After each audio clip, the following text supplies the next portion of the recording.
नमस्कार। दूरदर्शन के सजीव फोन कार्यक्रम आपका स्वास्थ्य में आप सभी का स्वागत है। जैसे कि आप जानते हैं, अपने इस कार्यक्रम में हम आपको विभिन्न स्वास्थ्य संबंधी समस्याओं पर विशेषज्ञ की राय से अवगत कराते हैं।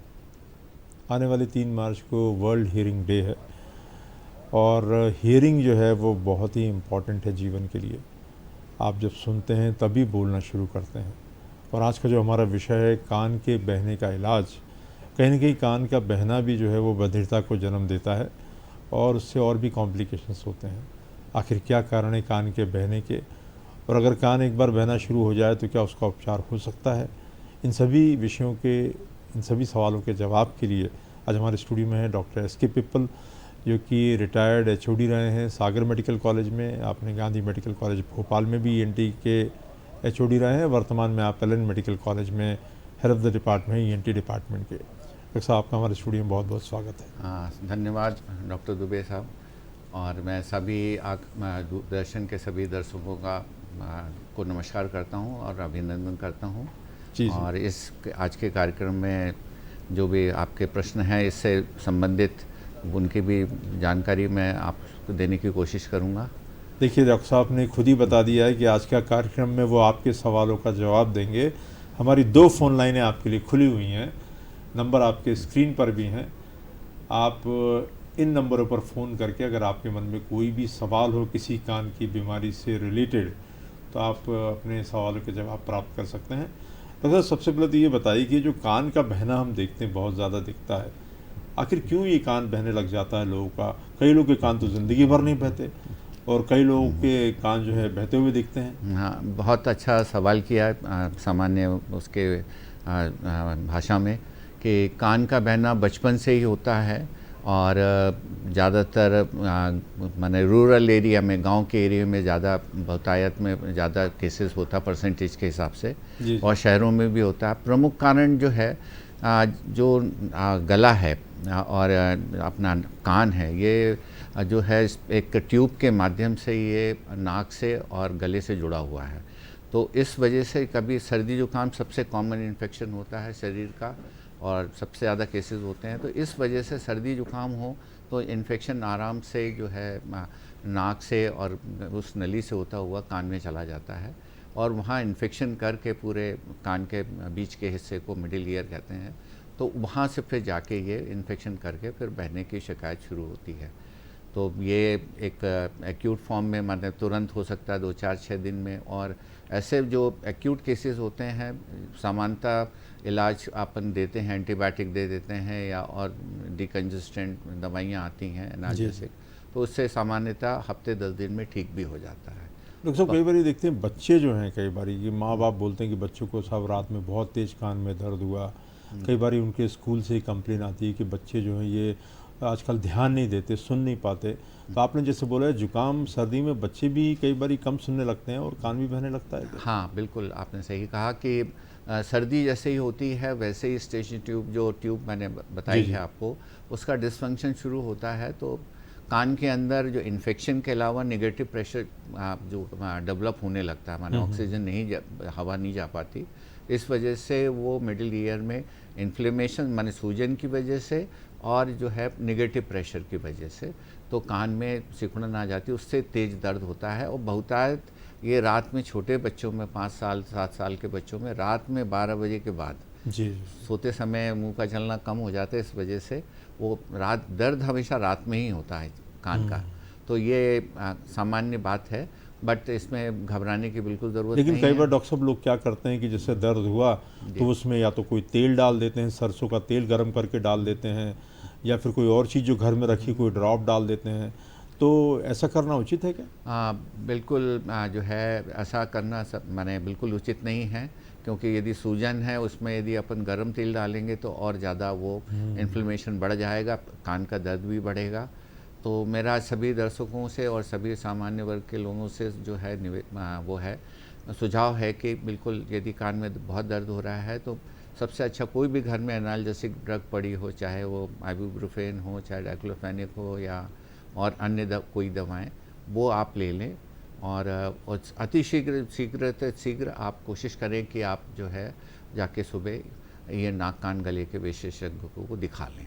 देखिए, बहुत ही इम्पोर्टेंट बात बताई डॉक्टर साहब ने कि आमतौर पर ये जो धारणा रहती है कि कान के अंदर कोई दर्द हो रहा है तो घर में कोई भी एयर ड्रॉप पड़ा है तो आप डाल दें या सरसों का तेल डाल दें। तो डॉक्टर साहब का जैसा बोलना है, सर्दी जुकाम के कारण इस तरीके का जो दर्द होता है इसके अंदर कोई भी दवा डालने से और नुकसान हो सकता है। कोई दर्द निवारक दवा अगर घर में है जो आपके पहले पीडियाट्रिशियन ने प्रिस्क्राइब करी तो बच्चे को दे सकते हैं और फिर शीघ्र शीघ्र डॉक्टर को दिखा लें। डॉक्टर साहब, अभी जैसे मौसम बहुत बदल रहा है, लोगों को बहुत ज़्यादा खांसी हो रही है और कई बार आपने जैसे बताया कि वो यूस्टेशन ट्यूब जो रहती है ब्लॉक कर देती है। कई बार लोग फ्लाइट से भी आते हैं उतर के तो कहते हैं साहब हमें कान में बड़ा तेज़ दर्द हुआ।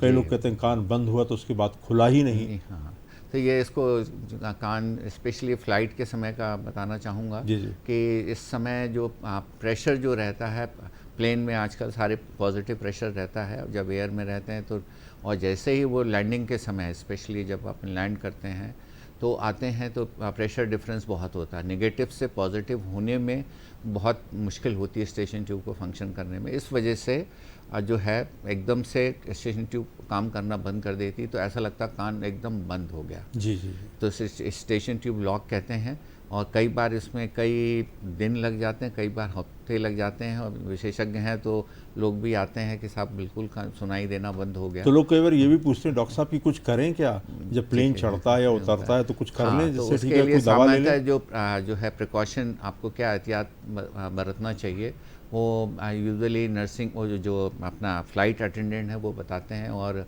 मुँह आपको चॉकलेट देते हैं या जो है मुंह में रखने के लिए, जिससे आपके मुंह चलता रहे। सॉलोइंग मूवमेंट्स जो होते हैं वो आपका चलता रहेगा तो स्टेशन ट्यूब के ब्लॉक होने के और जो है चांसेस एकदम कम हो जाते हैं। तो हमेशा सो ही नहीं, ज़्यादातर लोग क्या रहता है जो पैसेंजर होते हैं लैंडिंग और उसके समय एकदम सोते ही रहते हैं, जब उतर खड़ा होता है तब चालू कर सोते समय स्टेशन ट्यूब का फंक्शन और स्लगिश हो जाता है। बहुत ही इम्पोर्टेंट बात बताई कि आप या तो गटकते रहें और दूसरा ये है कि च्युइंगम या चॉकलेट, च्युइंगम या चॉकलेट ऐसी चीज़ें आप ले सकते हैं। डॉक्टर साहब, हमारे जैसे आज का टॉपिक है कान का बहना, आपके पास तो पिछले 25-30 सालों से भी ज़्यादा का अनुभव है, तो आपकी ओपीडी में आमतौर पर जो है कान के बहने के मरीज़ कितने आते हैं? ये देखिए, ओपीडी के हिसाब से मैं बात करूँ अर्बन क्षेत्र में, क्योंकि काम मेडिकल कॉलेज सारे अर्बन क्षेत्र में है जी जी। तो सागर की या भोपाल की भी बात करें तो सबसे ज़्यादा जो परसेंटेज कान के मरीजों का ही आता है। उसमें भी कान में दर्द होना या कान से संबंधित और समस्याएं, इसके अलावा जो है बहने के भी केसेस काफ़ी आते हैं। और आज की दिनांक में मैं यदि अपन प्रेजेंट सिनेरियो की बात करें तो लगभग आप सोचिए कि 30 से 40% केसेस जो है ईयर से संबंधित आते हैं, बहने वाले भी बहुत आते हैं। और रूरल एरिया के बहने वाले केसेस का परसेंटेज ज़्यादा है, क्योंकि वहाँ सामान्यतः वो जो इलाज लोकल अपना ड्रॉप वगैरह डाल के कर लेते हैं, उसका जो पूरा समाधान है वो पूरी चिकित्सा या उसका पूरा इलाज नहीं करा पाते। तो इस वजह से वो बार बार होता रहता है और फिर अल्टीमेटली यदि कोई सर्जिकल उसमें इंटरवेंशन की ज़रूरत है तो वो फिर शहरों की तरफ आते हैं। और आजकल शासन ने बहुत अच्छा ये जो योजना भारत सरकार ने चलाई हुई है, आयुष्मान जो है योजना, प्रधानमंत्री जी का बहुत बड़ा कार्यक्रम है, तो उससे सारे लोग जो कभी नहीं आ सकते थे इलाज कराने, वो तक जो है सारे लोग कान के ऑपरेशंस के लिए आने लगे। तो ये एक बहुत पॉजिटिव एटीट्यूड लोगों के लिए है कि इस योजना की वजह से सबका इलाज हो पा रहा है। कान का बहरापन का परसेंटेज सर्जिकल इंटरवेंशन की वजह से काफ़ी हद तक ऊपर आ गया है, माने इम्प्रूव हो गया है। डॉक्टर साहब, जैसे कई बार लोग कान के ऑपरेशन के लिए बोलते हैं कि साहब एक बार कान बहना शुरू हुआ तो जीवन भर बहता रहेगा, तो ये क्या सही है कि कुछ ऐसी क्रांतिकारी चिकित्सा के अंदर कान नाक गले में कुछ परिवर्तन आ गए जिससे अब कान ठीक हो सकता है? इस संबंध में जो है पिछले 20-25 सालों से बहुत आमूल परिवर्तन आया है। पहले ज़माने में ज़रूर था कि ड्रॉप दे दिया, बहना बंद हो गया, इस तरह का इलाज होता था। अभी उसके कारण को हटाने के अलावा कान में यदि पर्दे में छेद है या किसी अन्य वजह से यदि कान के अंदर बीमारी है जिससे कान बहता रहता है, इन सभी चीज़ों का हर बड़े मेरे ख्याल से जिला लेवल पे और संभागीय लेवल पे और सारे जगह पे इसका पूर्ण रूप से उपचार उपलब्ध है। सर्जिकल भी तरीका बहुत अच्छा है जिससे आपको आपका कान बहना सदा के लिए बंद हो सकता है, बीमारी दूर हो सकती है और आप माने इस चीज़ से परेशानी से छूट सकते हैं।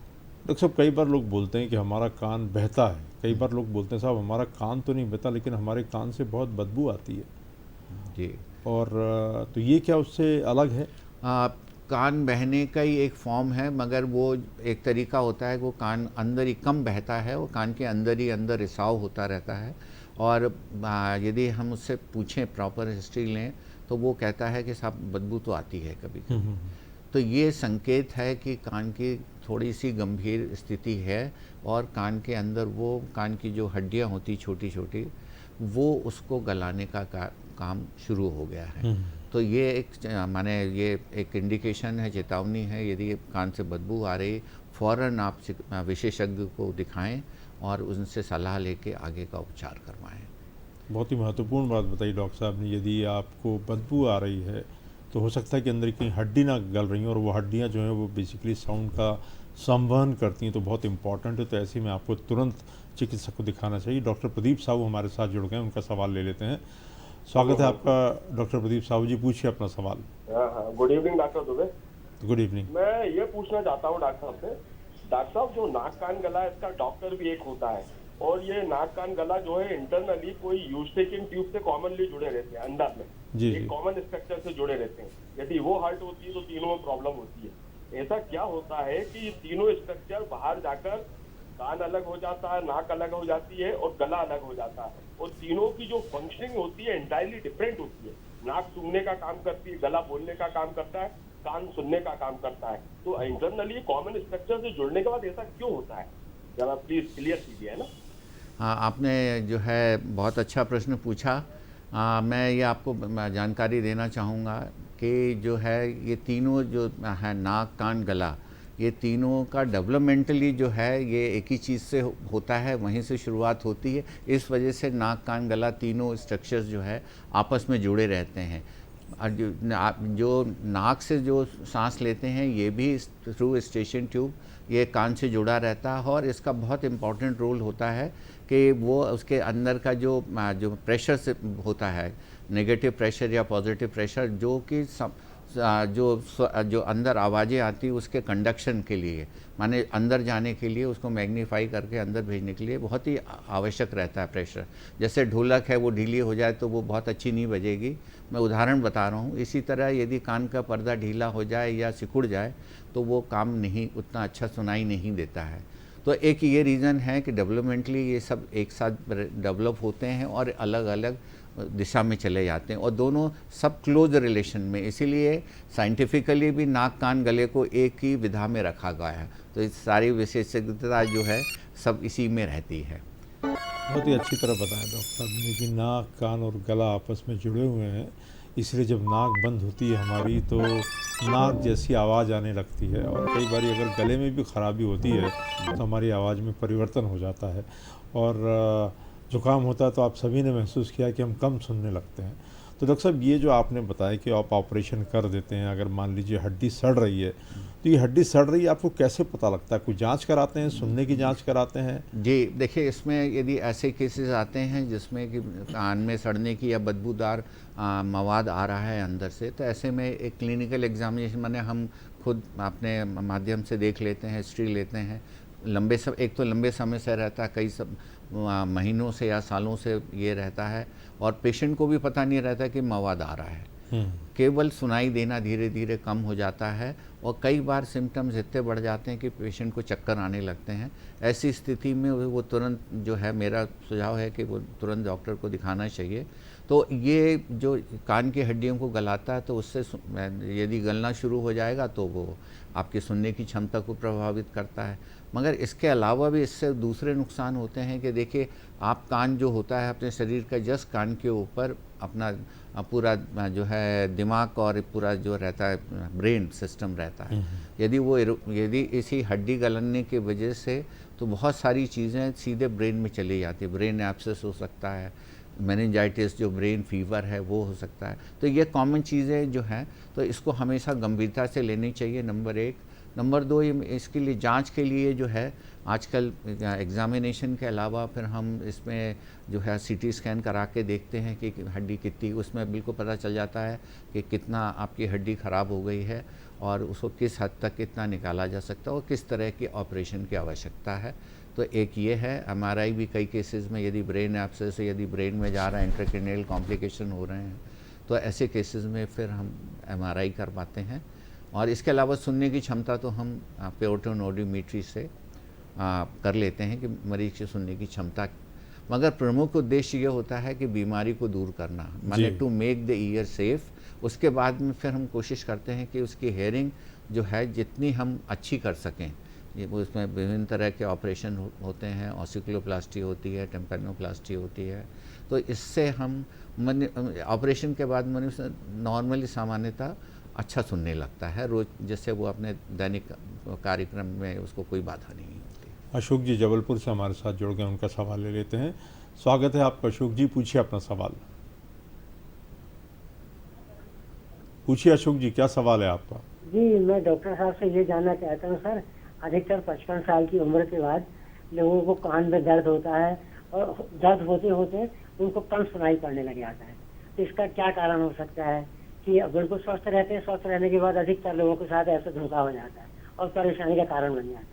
इसके बारे में कुछ बताइए। इसमें आपको प्रश्न बहुत अच्छा है। कान में दर्द तो देखिए ये सेकेंडरी होता है। कान में दर्द जो है, या तो आपका इन्फेक्शन चला गया, यदि गंदा पानी यदि आपने नदी या तालाब में नहा लिया तो आपको फंगस हो सकता है, या आपको जो है फरंकल हो सकता है। ये दर्द होना एक अलग बात है, बट काम का जो कम सुनाई देना है वो बहुधा जो है एज रिलेटेड होता है। जैसे आदमी की अवस्था बढ़ती जाती है, अब शरीर के अंग जैसे आँख है या दिल है या दूसरे शरीर के अंग हैं, उसमें जो है कमजोरी आने लगती है। इसी तरह से कान में भी सुनने की जो नस होती है और सिस्टम होता है वो धीरे धीरे कमज़ोर होने लगता है। तो बहुधा 50 तो नहीं, मैं कहूँगा 60-65 के बाद में बहुत ज़्यादा जो है आदमी को कम सुनाई देने लगता है। इसे प्रेस बायो एक्यूसिस कहते हैं और ये बिल्कुल बहुत माने सामान्य है, और मगर लोग इसको बहुत ही अजीब सा लेते हैं कि हम सब बात नहीं कर पाते। आदमी चश्मा लगाने के लिए तो तैयार हो जाता है, बट हेयरिंग एड लगाने के लिए मैंने देखा, मैंने प्रैक्टिस लाइफ में, कि आदमी जो है हेयरिंग एड लगाने में बहुत ही ऑकवर्ड फील करता है, मतलब उसे परेशानी होती है। बट ये सामान्य है। जैसे आपने चश्मा लगाया है पढ़ने के लिए, देखिए 40 के बाद आपको पढ़ने का चश्मा लगता है, वैसे ही आप यदि 65 साल के 70 साल के होते हैं तो आपको जो है आपको ये ज़रूरत होती है कि आप हेयरिंग एड लगाएं। आपकी क्षमता के अनुसार अच्छे बहुत अच्छे भी आते हैं, तो वो लगाना चाहिए, उसका वही इलाज है। माने बीमारी के अलावा बात कर रहा हूँ, सामान्यतः ये जो है कम सुनाई देना एक एज रिलेटेड सिम्टम्स है। तो डॉक्टर साहब मान लीजिए कई लोग आप जैसे बोल रहे हैं कि लोगों को बड़ा टैबू रहता है कि हम हियरिंग एड नहीं लगाएंगे, हाँ। तो क्या प्रॉब्लम आती है अगर मान लीजिए नहीं लगाए किसी ने हियरिंग एड और लोग चिल्ला चिल्ला के बातें कर रहे हैं उनसे, उससे क्या उनकी जो मानसिक क्षमता रहती है उस पर भी उम्र के साथ फ़र्क पड़ जाता है क्या? एक तो ये देखिए खुद को ही उसे एक वो जो टैबू है तो वो परेशानियां झेलता है, क्योंकि या आपस में बात कर रहा है तो जो सामने बैठ के बात कर रहे हैं जो व्यक्ति उसके साथ में घर वाले ही अपन बात करें तो वो क्या है बार बार उसे समझ में नहीं आता। कई बार कन्फ्यूज़न होता है, सुनाई तो दे रहा है बट समझ में नहीं आया। उसने शायद कोई शब्द 4 या 7 बोला होगा, आपको 8 या 10 सुनाई दे। तो ये सुनाई देने में और इसके अलावा जो बात हो रही है वो समझने में भी बहुत दिक्कत होती है, दोनों चीज़ों में। तो इसके वजह से उसको इरिटेशन होता है, तो फिर उसे टेंशन भी हो सकता है, बीपी भी थोड़ा शूट अप हो सकता है।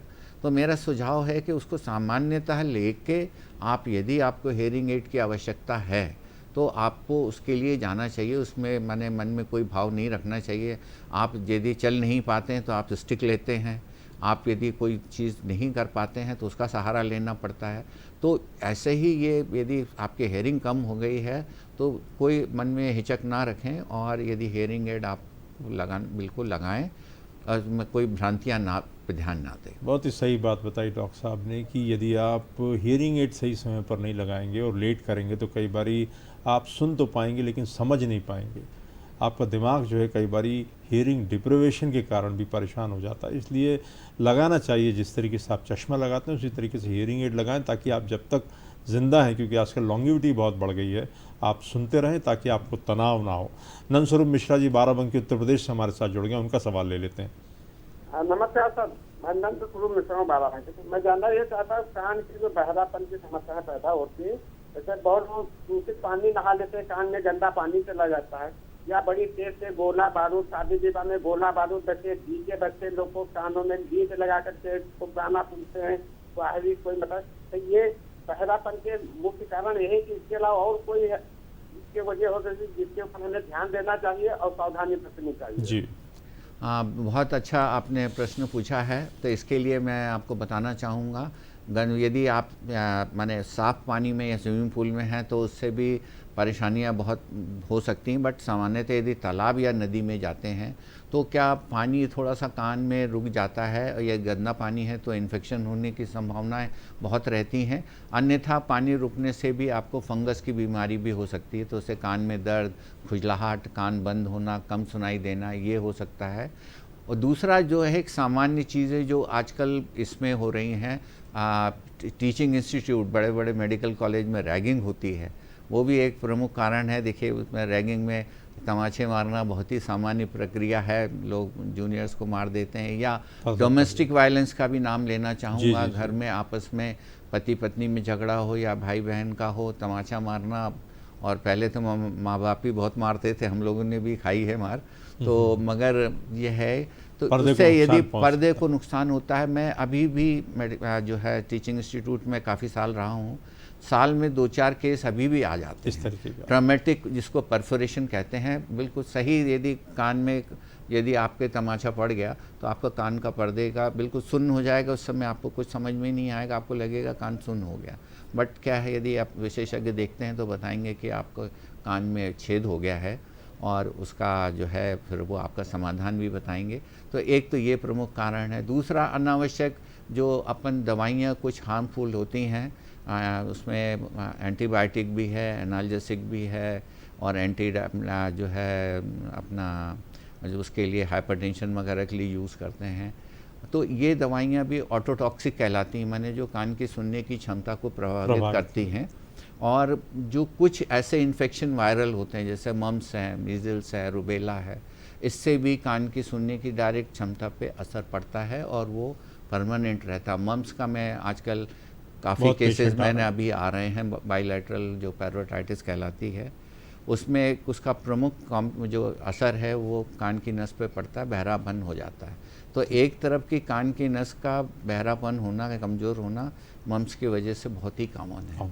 तो ये सारी चीज़ें जो है प्रमुख कारण है। इसके अलावा यदि आप तेज़ वातावरण में काम करते हैं, फैक्ट्री में करते हैं जहाँ बहुत शोर होता है, तो नॉइज़ इंड्यूस हियरिंग लॉस कहते हैं हम लोग। फैक्ट्रियों में जैसे BHL है भोपाल में, वहाँ भी हर साल जो वर्कर्स होते हैं तो स्क्रीनिंग करते हैं, उनके टेस्ट होते हैं। आई थिंक डॉक्टर साहब ने आपने बहुत ही विस्तार से बताया। समय हमारे पास कम है और समय हमारा ख़त्म हो रहा है, लेकिन कान आपका बहुत महत्वपूर्ण संवेदी अंग है, उसकी रक्षा करिए।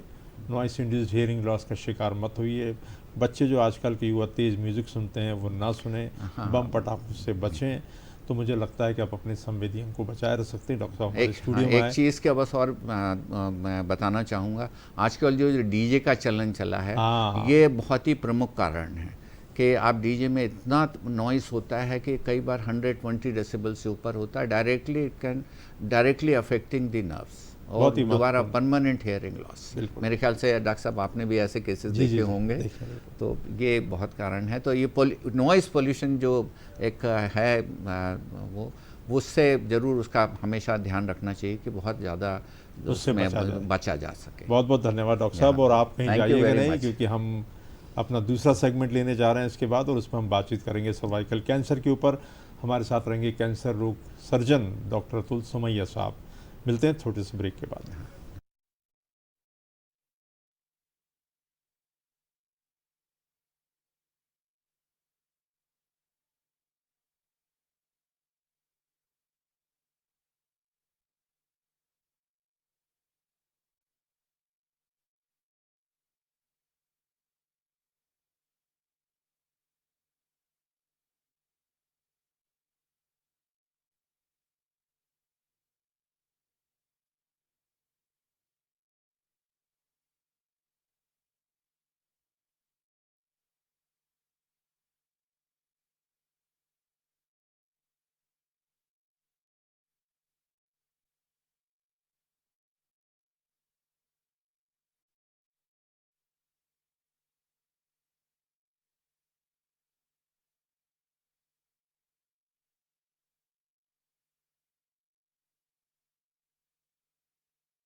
हे जगत के रचनाकार प्रभु ब्रह्मा, आपने मेरे लिए अति सुंदर नगरी का निर्माण किया है। मैं शिव महाकाल के रूप में इस नगरी अवंतिका में प्रकट होता हूँ।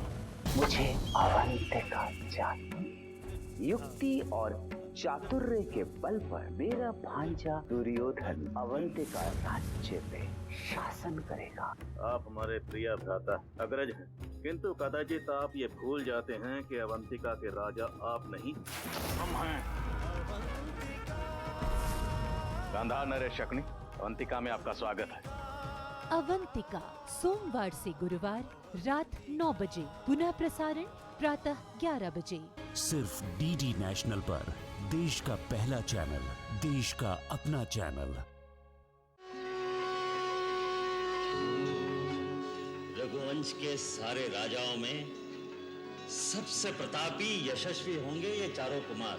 मैं आपका पुत्र राम अपने भाइयों सहित अपने आप को आपकी सेवा में समर्पित करता हूँ। रामायण प्रतिदिन शाम 6 बजे, पुनः प्रसारण दोपहर 12 बजे, सिर्फ डीडी नेशनल पर। देश का पहला चैनल, देश का अपना चैनल। रिश्ते इंसान को प्यार, हमदर्दी और अपनेपन की डोर में बांधते हैं, एक दूसरे से जोड़ते हैं, मगर एक रिश्ता ऐसा।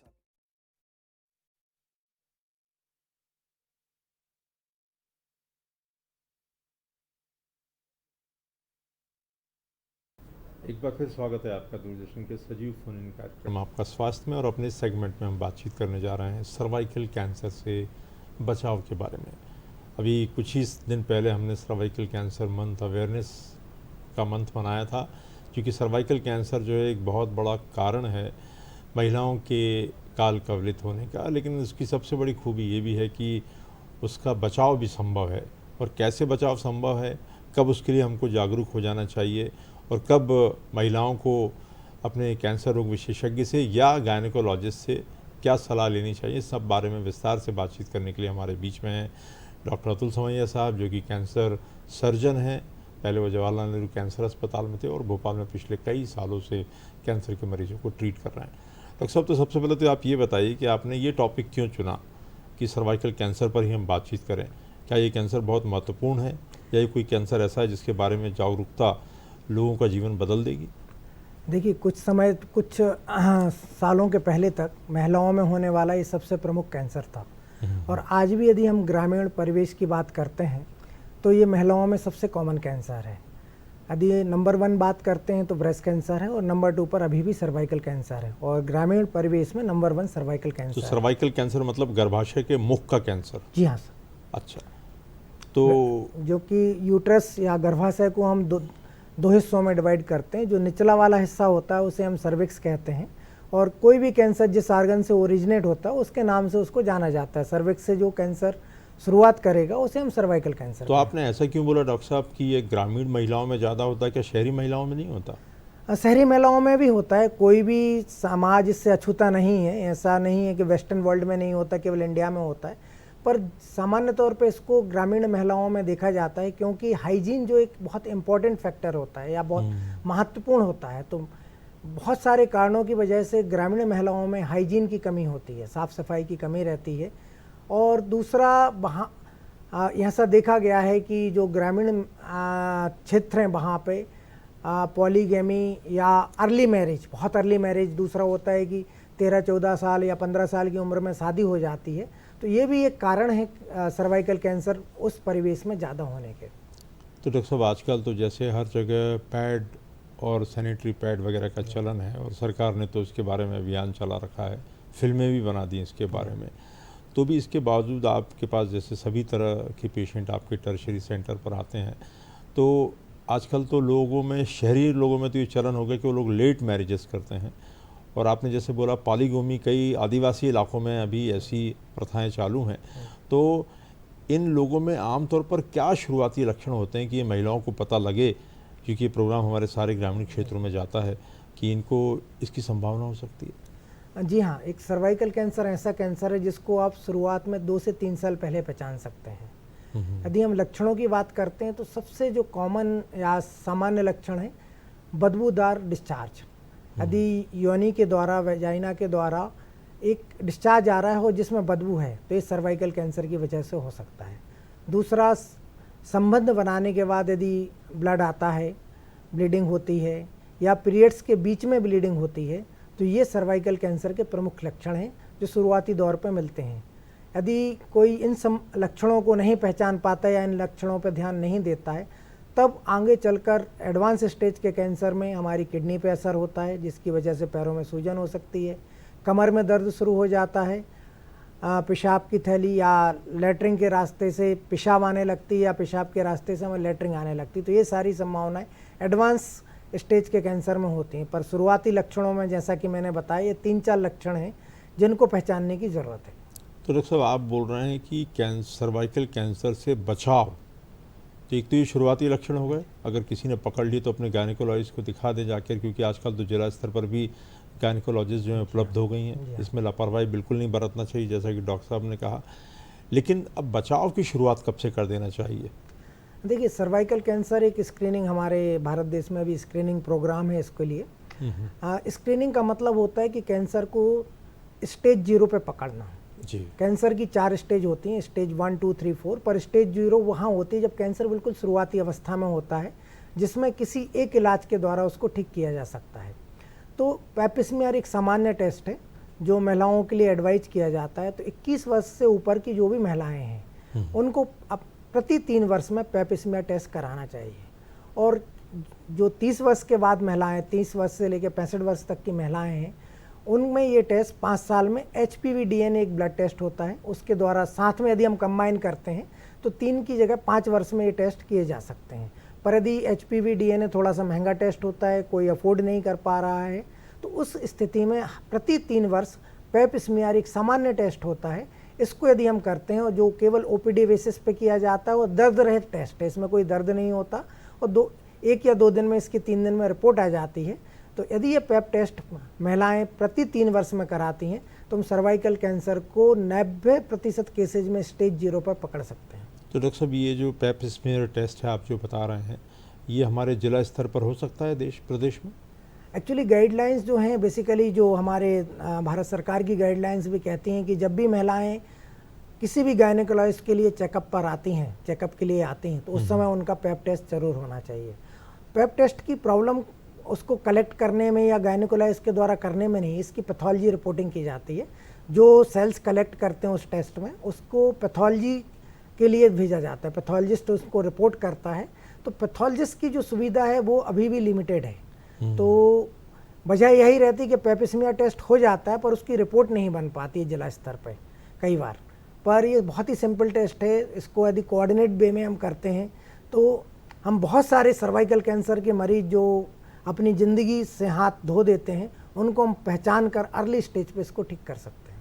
तो डॉक्टर साहब, आप तो सर्जन हैं, तो आपके पास तो कई बार ऐसे पेशेंट आते होंगे सर्जरी कराने के लिए, तो दूर दराज के गांव से भी आते होंगे। अब तो आयुष्मान भारत योजना है, तो उसमें कवर्ड है क्या इस इलाज इसका? हाँ, आयुष्मान भारत के अंदर इस योजना, आयुष्मान भारत योजना में इस कैंसर, सारे कैंसर्स कवर्ड हैं और सर्वाइकल कैंसर भी इसमें कवर्ड है। तो आपके पास किस स्टेज पर मरीज ज़्यादा आते हैं? चूँकि मैं पहले जवाहर में था, तो उस समय जो एक डिफरेंट स्पेक्ट्रम था मरीजों का। मैं एक सुपर स्पेशलिटी अस्पताल में काम करता हूँ बंसल में, तो वहाँ पे एक स्पेक्ट्रम अलग है। पर ऐसा नहीं है कि मैं स्टेज 4 के कैंसर इस अस्पताल में नहीं देखता और केवल जवाहर में देखता था। सभी स्टेज के, स्टेज 1 से लेकर स्टेज 4 तक के कैंसर हमारे पास आते हैं, और उसकी मुख्य वजह होती है इग्नोरेंस।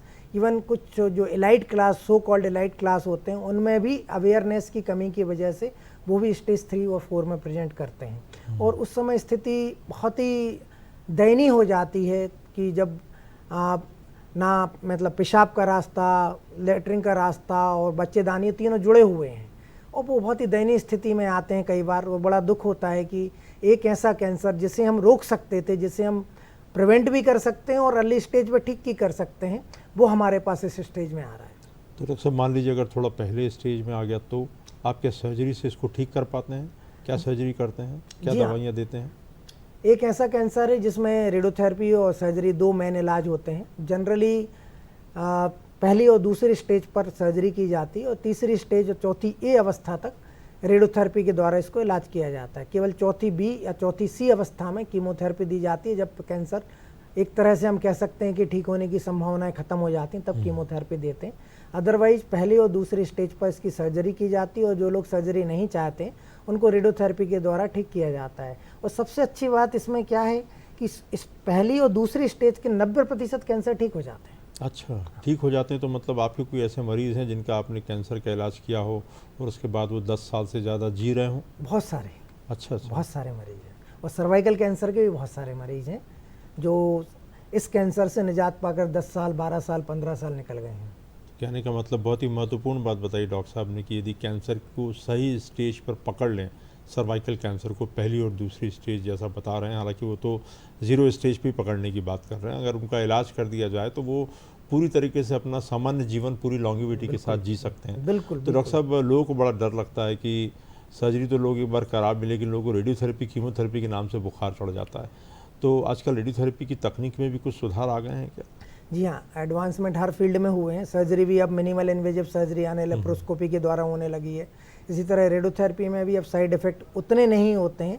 पहले 3D, पहले एक कोबाल्ट मशीन होती थी, आपने देखा होगा। हाँ। उसके बाद एक 3D लाइनियर एक्सेलरेटर आया, 3D RT आई, और अब हम IMRT और IGRT, ये टेक्निकल वर्ड्स हैं, पर इसका मतलब ये होता है कि जो एडवांस टेक्निक होती है वो साइड इफेक्ट्स को कम करती जाती है। तो जो हमारे नॉर्मल ऑर्गन्स हैं या जो आसपास की जो अंग हैं, कैंसर के आसपास जो अंग हैं, जैसे कि यूरिनरी ब्लैडर है, रेक्टम है, इनमें रेडिएशन बहुत मिनिमम पहुंचने लगा है और इसी वजह से इसके साइड इफ़ेक्ट्स काफ़ी कम हो गए। डॉक्टर प्रदीप साहू हमारे साथ जुड़ गए हैं, हमारे बहुत ही नियमित दर्शक हैं। सवाल ले लेते हैं उनका। पूछिए साहू साहब, क्या सवाल है आपका? जी, मेरा प्रश्न डॉक्टर अतुल समैया जी से है।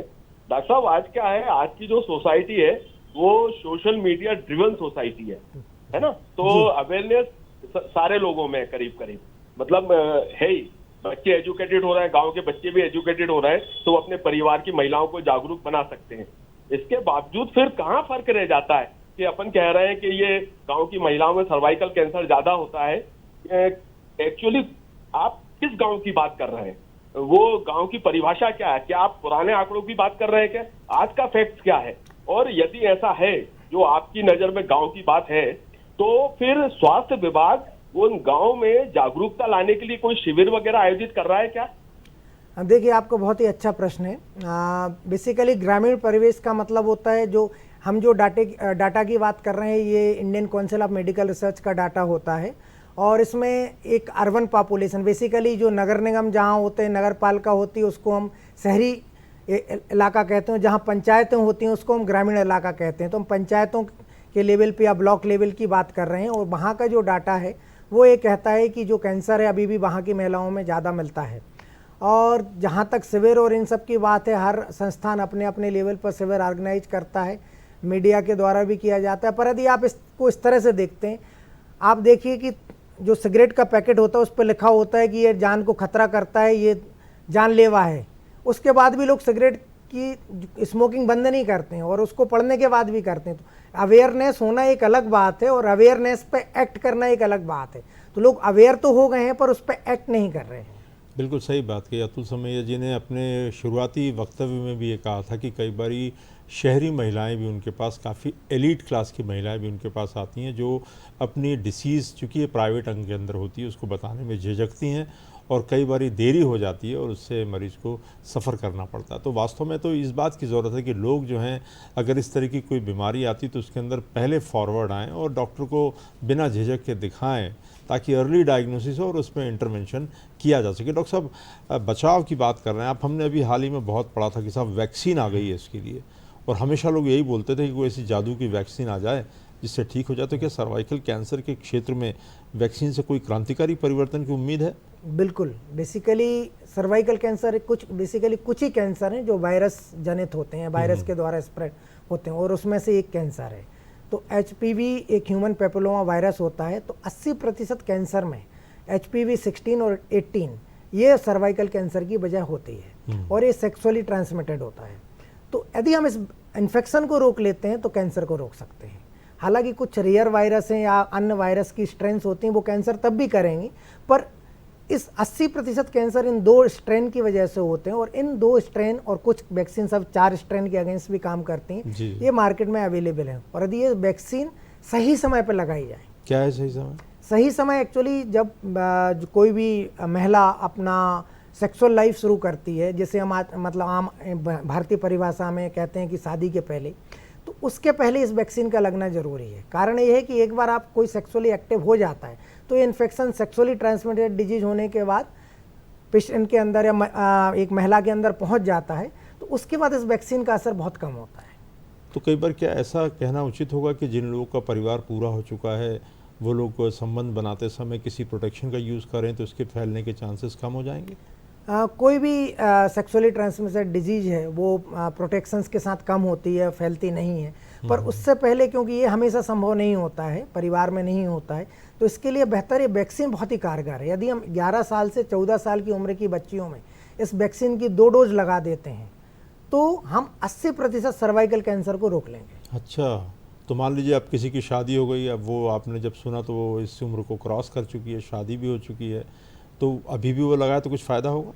इसका फ़ायदा बहुत लिमिटेड है, क्योंकि जो उसमें चांसेस ये होते हैं कि ऑलरेडी आपको इन्फेक्शन हो सकता है, और इन्फेक्शन जब बॉडी में हो जाता है तो उसके अगेंस्ट इम्यूनिटी आने लगती है। कुछ लोगों में आती है, कुछ में नहीं आ पाती, और जिनको नहीं आ पाती उन्हीं में कैंसर डेवलप होता है। तो ये वायरस, हमारी बॉडी जो है हर वायरस को बाहर फेंकने की कोशिश करती है, और जब वो वायरस फेंक जाता है बाहर तो आप इम्यून हो गए, और नहीं फेंका है, बॉडी के अंदर मल्टीप्लाई कर रहा है तो वो परसिस्ट कर रहा है। तो एक बार वायरस परसिस्ट हो गया तो वैक्सीन काम नहीं करती है।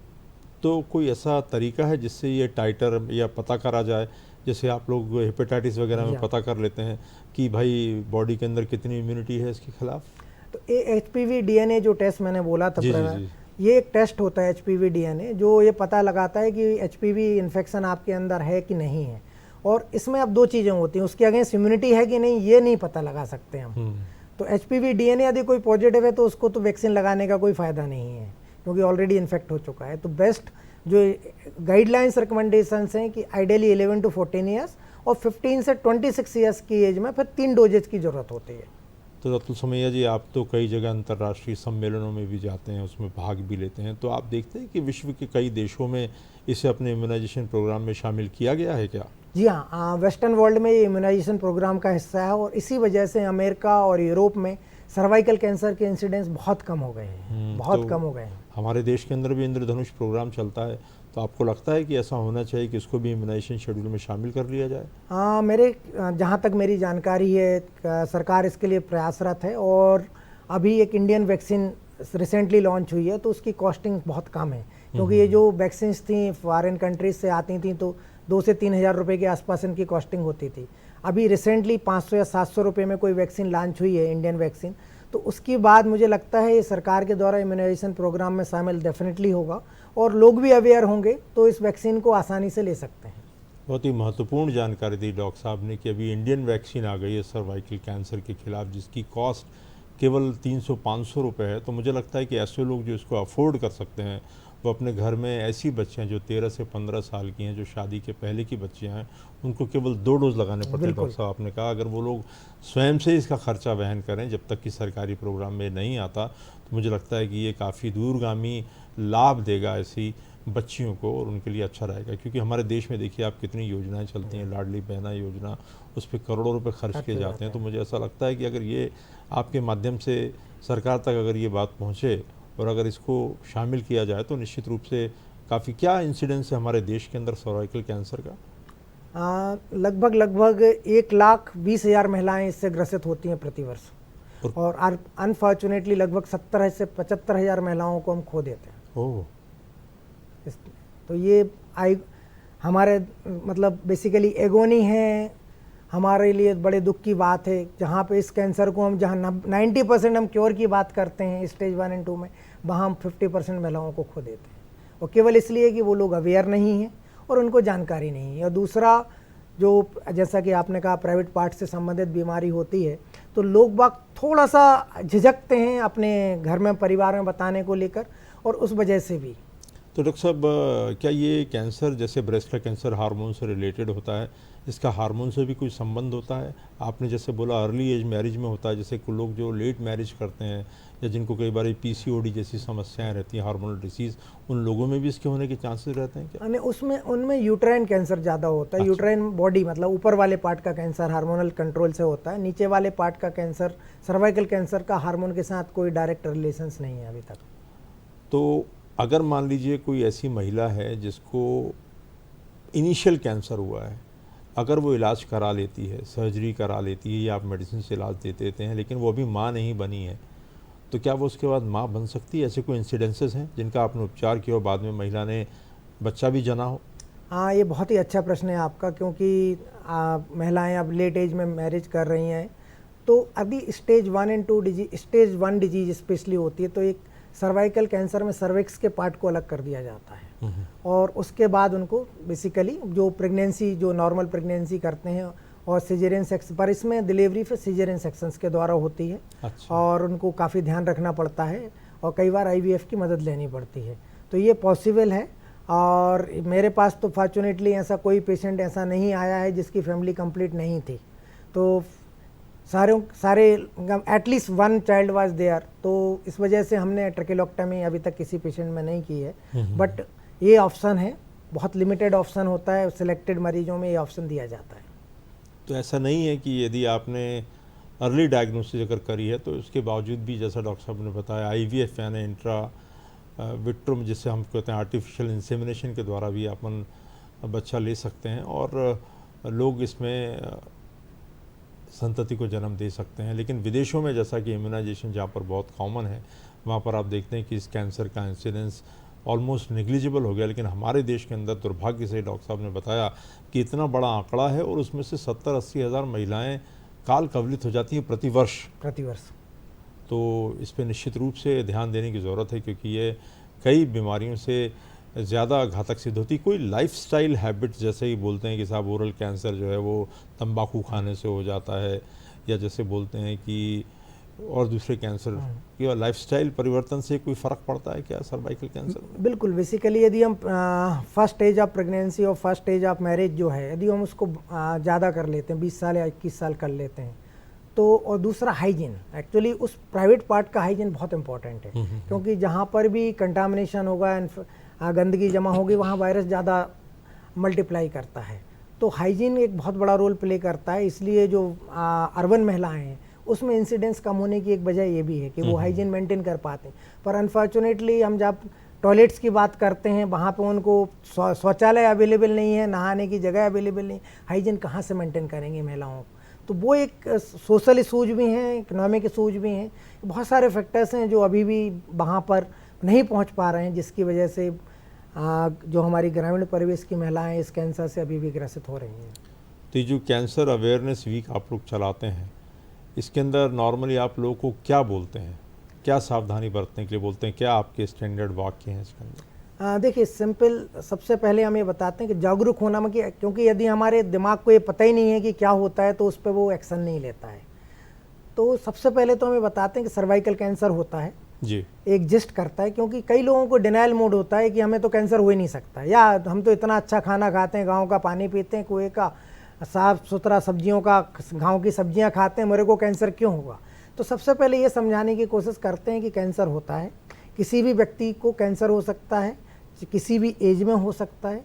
दूसरा कि उसके लक्षण क्या हैं, इन लक्षणों को आप पहचानें और उनके परिवार के सदस्यों को भी बताते हैं। देखिए, जो महिला होती है वो परिवार की धुरी होती है, बिल्कुल, और यदि किसी बच्चे से उसकी माँ छीन ली जाए कैंसर की वजह से, तो उस बच्चे के ऊपर क्या इम्पैक्ट होता है ये आप समझ सकते हैं। जी जी। तो उनको इस तरह से समझाने की कोशिश करते हैं कि आप उस धुरी को खराब कर रहे हैं, उस धुरी का इलाज नहीं करा रहे हैं, तो आप अपने परिवार को बेसिकली कहीं ना कहीं डिस्ट्रॉय कर रहे हैं। जी जी। तो इस तरह से उनको समझाने की कोशिश की जाती है, उनके लक्षणों को बताया जाता है। फिर वैक्सीन के बारे में हम अवेयर करते हैं कि भाई जो लोग अफोर्ड कर सकते हैं एटलीस्ट वो लोग वैक्सीन लगवाएं, और इसके पश्चात उनसे ये बताया जाता है कि भाई ट्रीटमेंट कैंसर का हमेशा कैंसर लाइलाज बीमारी नहीं है जैसा आप सोचते हैं, क्योंकि कई लोगों के दिमाग में ये रहता है कि ये कैंसर हो गया तो ये तो अब इनकी मृत्यु निश्चित है, हम इलाज क्यों कराएं। स्पेशली जब economic conditions, limited source of income होते हैं, साधन सीमित होते हैं, तो उनको ये लगता है हम इसके ऊपर पैसा खर्च क्यों करें जब ये कैंसर ठीक नहीं होना। तो उनको ये भी समझाने की कोशिश करते हैं कि भाई ये लोग कैंसर से ठीक हो चुके हैं, और इसी संदर्भ में हमने कुछ मीडिया पर्सन से पिछली बार अपने कुछ कैंसर पेशेंट्स के नंबर दिए थे कि आप उसको लेके उनको अवेयर कराएं कि जो लोग 4-4, 5-5 साल से कैंसर से ठीक हैं।